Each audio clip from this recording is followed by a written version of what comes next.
这是一部在岛国有着极高地位的经典神剧，它常年霸占着日剧侦探片的巅峰宝座，甚至众多网友还把它称之为是岛国侦探片划时代的经典。演员阵容十分强大，推理过程相当精彩。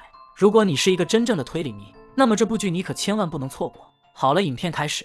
今天给大家带来的是古田任三郎第2季第10集米国旅行杀人事件。深夜，一辆大巴车上，金泉正在自嗨，他和古田受朋友之邀来到了米国。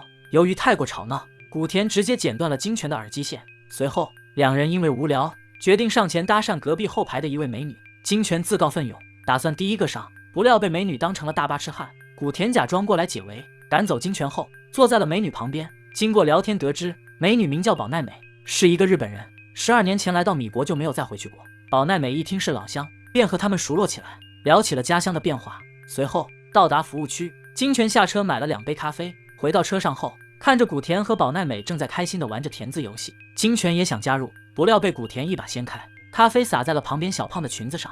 幸好此时小胖正在睡觉，他并没有察觉到。可金泉是个脑回路比较奇怪的人，他拿出手帕，提起小胖的裙子就一顿狂擦。此时小胖也被他搞醒，这下金泉是跳进黄河也洗不清了。随后小胖给了金泉一个大逼兜，金泉回到了自己原来的位置上。与此同时，保奈美听说古田是一名警探，便和他聊起了6年前的一起完美杀人案。保奈美声称这是她一个朋友的故事。6年前，她的朋友杀死了自己的丈夫，被警方逮捕审判，但最终因为没有关键性证据而无罪释放了。在米国同一个案件被判无罪，就不会再进行第2次审判。所以说，她的这个朋友现在不仅活得好好的，还逃脱了法律的制裁。其实保奈美说的这个朋友就是她自己。她把案件的详细过程全都告诉了古田，看看古田是否能破解自己是怎么完美犯罪的。随后保奈美开始陈述起了6年前的那起完美杀人案。她表示这个朋友名叫豪子，大学毕业后来到了这边，在一家出版社工作。在工作的地方，豪子结识了自己的丈夫，她的丈夫是一个米国小说家。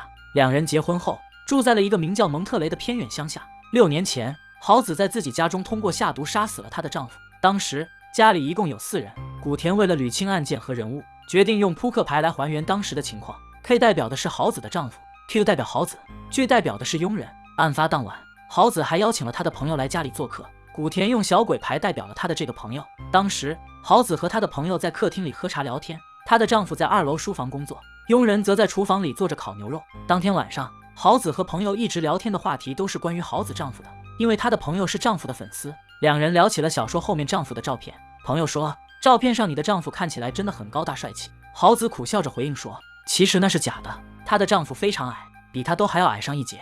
说完，朋友不信，非要等她的丈夫工作完亲眼看看。可是等了很久，她的丈夫都没有下来。随后豪子的朋友5点左右离开了这里，前脚刚走，后脚豪子丈夫就从楼上走了下来。紧接着豪子和丈夫坐在客厅里喝起了咖啡。没过多久，丈夫就突然口吐白沫倒在了地上。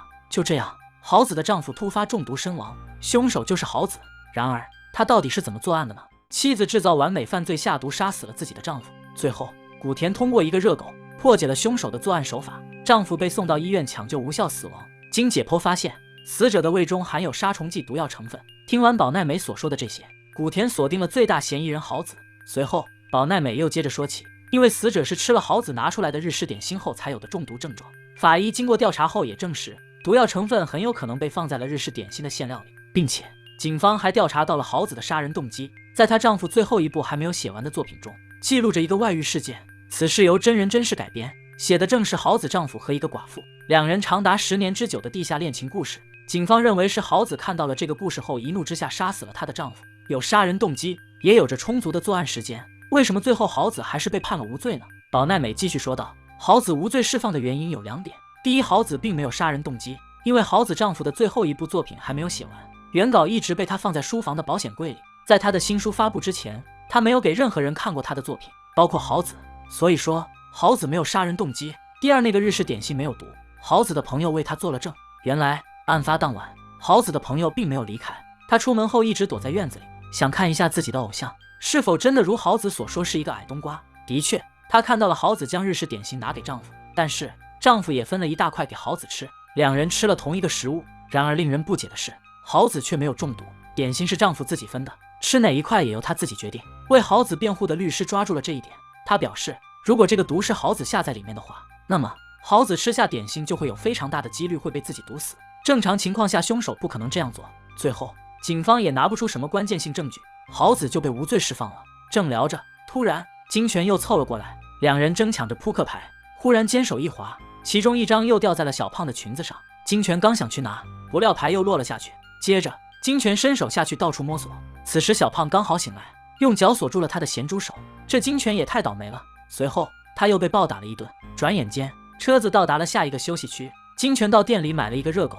一个无意间的操作让古田瞬间想明白了一切。看到此处，你知道凶手是如何下毒杀人的吗？答案就在那个日式点心里。凶手到底是怎么下毒杀人的呢？这一集不看到最后一刻，你根本就猜不到。大巴来到休息区，古田和宝奈美也决定下去透透气。下车之前，古田问起了那个日式点心到底是啥，宝奈美回应说是金川烧。小森也不知道金川烧到底长啥样，于是特地去搜了一下，大致就是图片上这样。接着古田继续问道，为什么他们两个人要分这么一个小的点心呢？宝奈美表示，那个点心是豪子上街时一个老太太给他的，只有一个。老太太也是一个日本人，来米国是为了看望他的儿子。说完，古田询问老太太有什么特征，然而这一次宝奈美却答非所问，只说了一句老太太看起来很亲切。随后古田又发出疑问，当时豪子是怎么知道老太太是一个日本人的呢？宝奈美迟疑了1秒，然后回答说，豪子他看到了老太太穿着一件和服。说完两人走下了车。古田又说，当时金川烧应该是冷的，要吃的话一定会重新加热。豪子是怎么做的呢？宝奈美笑着说道，凉掉的金川烧他利用烤箱重新加热过。说到这儿，古田似乎意识到了什么，随后画面一转，古田来到了休息区的餐厅里，金泉正在给小胖表演硬币魔术。这里是在致敬第2季第8期魔术师杀人事件里的南大门，因为魔术，金泉和小胖的关系也缓和了不少。紧接着表演结束，金泉让小胖和自己做一个游戏，此处是在致敬第2季第6期的问答王千堂。就这样，金泉拿下了小胖，出门旅游一趟，半路还找了一个外国女友。金泉真是傻人有傻福啊！随后他将自己的热狗分成2块，大的那块拿给了小胖，小的这块呢则留给自己。古田看到这一幕，瞬间明白了所有的一切。原来凶手是这样下毒杀人的。破解此案的关键就在金川烧烤牛肉和老太太之中，谜底即将揭晓。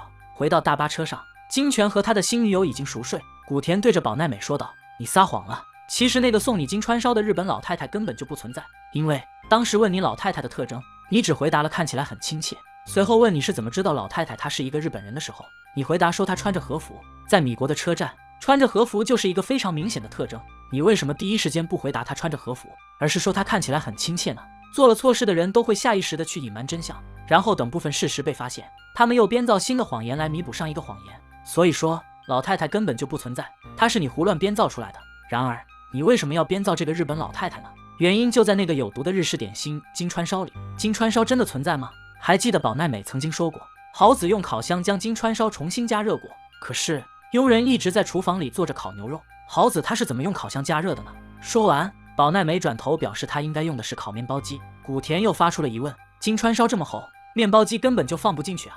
看来宝奈美又撒谎了。沉默了几秒后，古田做了一个大胆的猜测，豪子和丈夫吃的那个日式点心不是金川烧，而是鲷鱼烧，两者的外形不一样，里面的馅料也有很大的区别。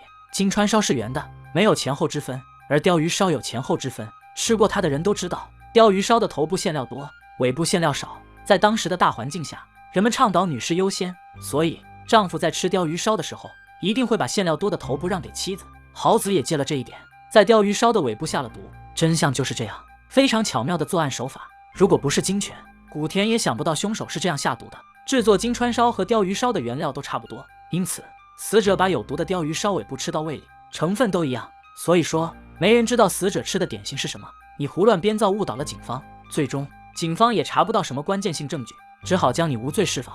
古田表示，这就是案件背后所有的真相。然而这一切都是古田的推理，6年前的案子，现在根本就不可能再找到证据。况且豪子也不会再被人起诉第2次，因为在这个国家，同一个案子被判了无罪，就不会再进行第2次审判。好了，案件到此也就结束了。宝奈美表示，其实案发当晚，豪子的丈夫就和她坦白了一切。她的丈夫是一个疑心病很重的人，所以分一半点心给豪子吃，就是想看看他有没有在里面下毒。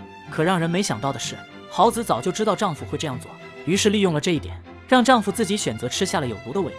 好了，影片到此结束。最后，宝奈美离开了这里，此案也成为了古田系列里唯一一个没有被逮捕的杀人犯，非常精彩的一集，推荐大家去看原片。原片还有很多细节这里没有讲到。好了，喜欢古田任三郎的，给小森点个赞吧。咱们下期再见，拜拜。